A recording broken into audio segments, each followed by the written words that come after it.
Good evening, good people of Diecast Land. Sol coming at you with a late night quickie. Steady on, ladies. Yeah, I know, no jokes, fellas. It's a long time since I've heard them words. Late night quickie. Anyway, just wanted to bring you something a little bit special for me. We'll get to that in a minute. So, as you remember, I put this beautiful Volkswagen DeVille cab back together again. Colours are sensational, aren't they?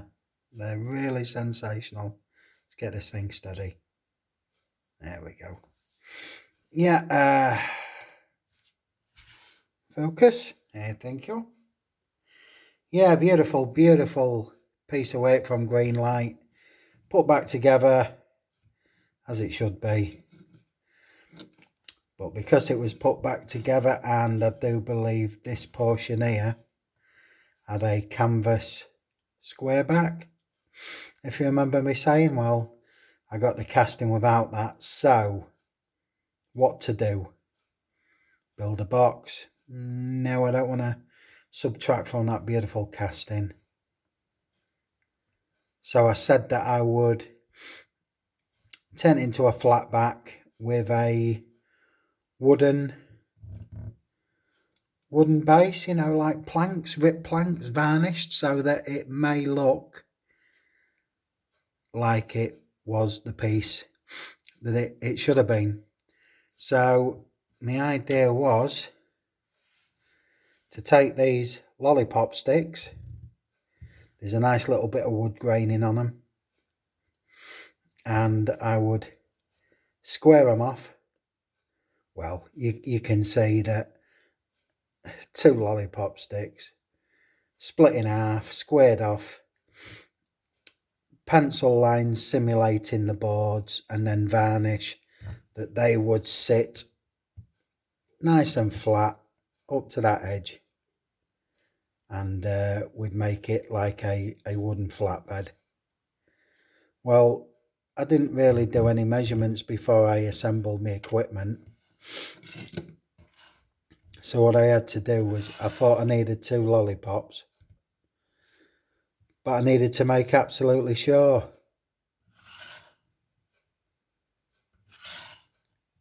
So I ate 2 more lollipops.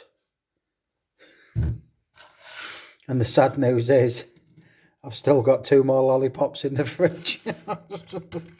Oh, the suffering I put myself through for you people. In the name of customization as well. So we can see that even with 3, there's still too many at 3. So anyway, the good news is I've got the materials for finishing this custom job off. And when it's done, lined out and stained, I shall show you the net results, as always. So I went out yesterday and I went to a British shop called B&M, and something really caught my eye. So we all know that this little beauty here, or say bigger beauty, is a monster truck, and this is the legendary Gravedigger, one of my favourite castings.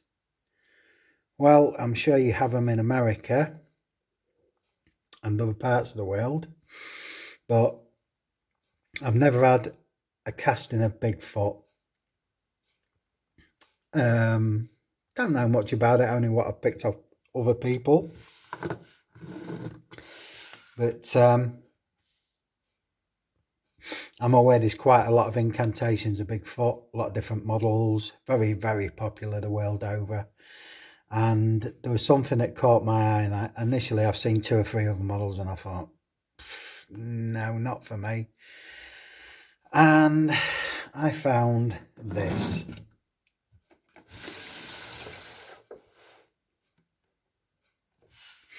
Let me see if I can bring this back any further. Right, that's as small as it'll go, so I'll tilt down.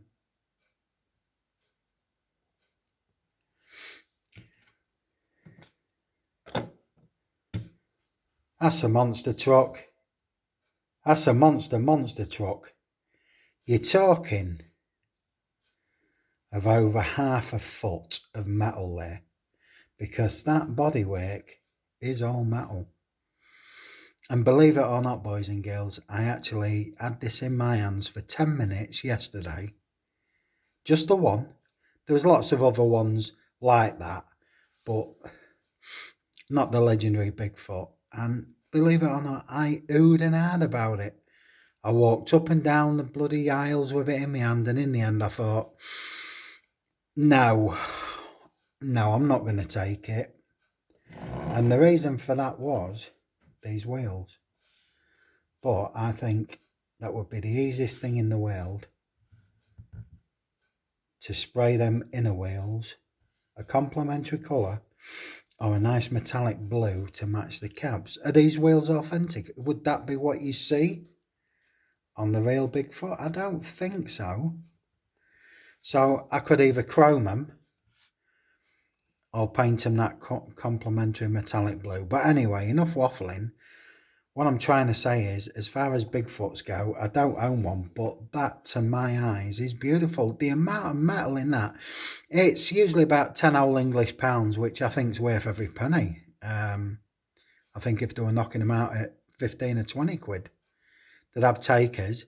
I was aware there was this model, but I say I've never seen it, and there was one on the shelf, and I went back today, and thank God it was still there. They'd moved it, and I absolutely thought I'd blown it there. But so this is a monster truck, and the only reason I went for it as well is that I've got a space big enough for this to be on display on the top of a cabinet, so I've got it. So this is a monster truck, and we'll do a quick unboxing and a review. Forgive me, this is all live. I've never actually done one of these. I mean, I dare say some of you people out there have got them. How many have got them now? I mean, I say this is not anything I would normally go for.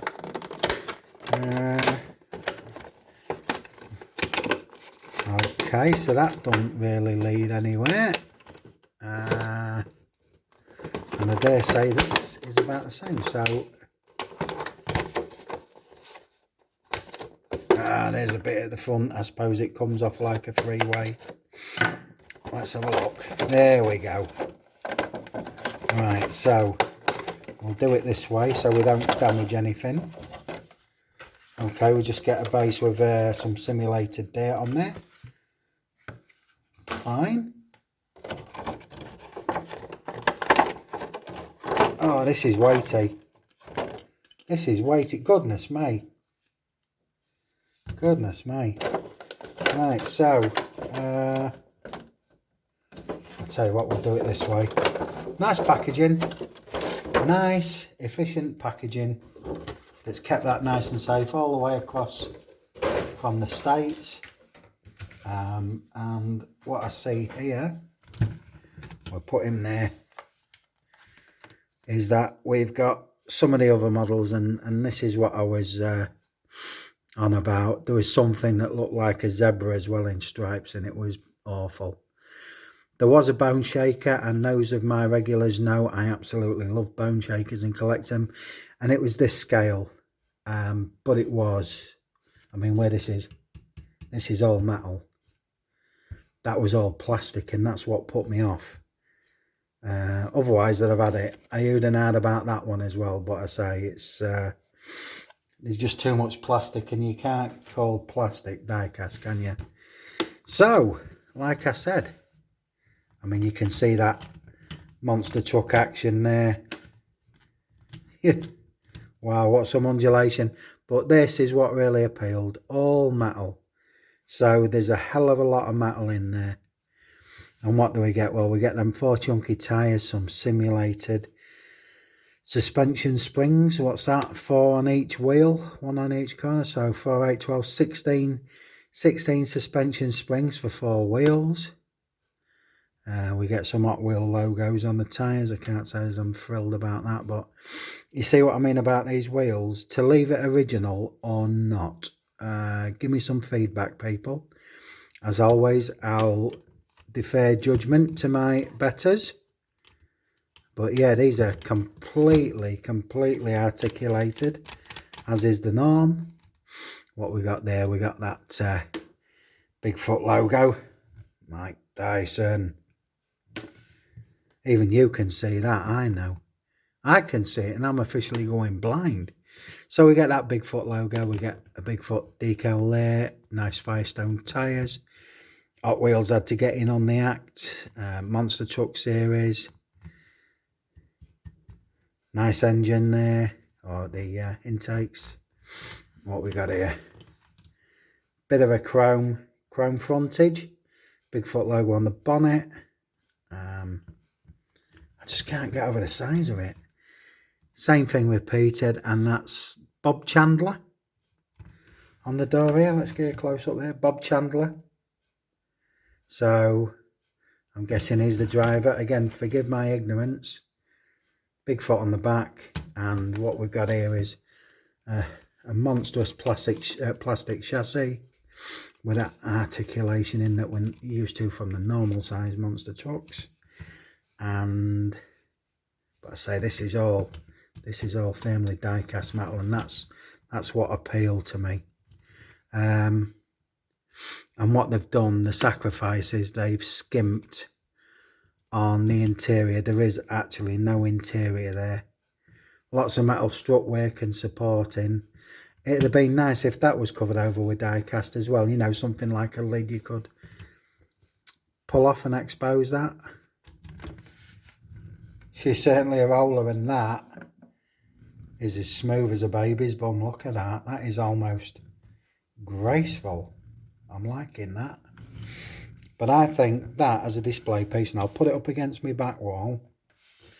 And again, we'll just bring in Gravedigger for a scale comparison. My goodness, look at that.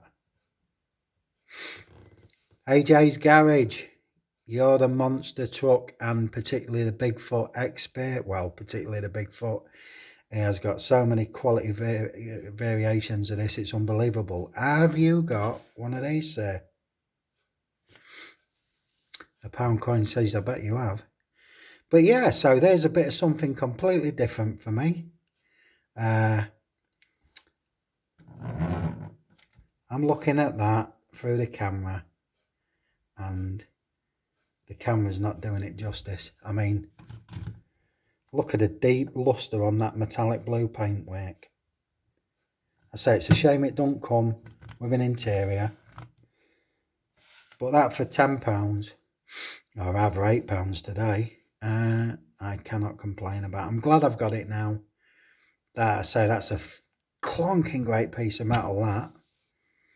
But yeah, give us some feedbacks, your thoughts, whether you've seen these, whether you've got them in various guises and styles. This is the only one I want, the Bigfoot, and it is a big foot. But the question is as well, to paint these wheels, to leave them original, but I'm thinking either chrome or a metallic blue that's so similar to that you'd think it was from there. I don't know.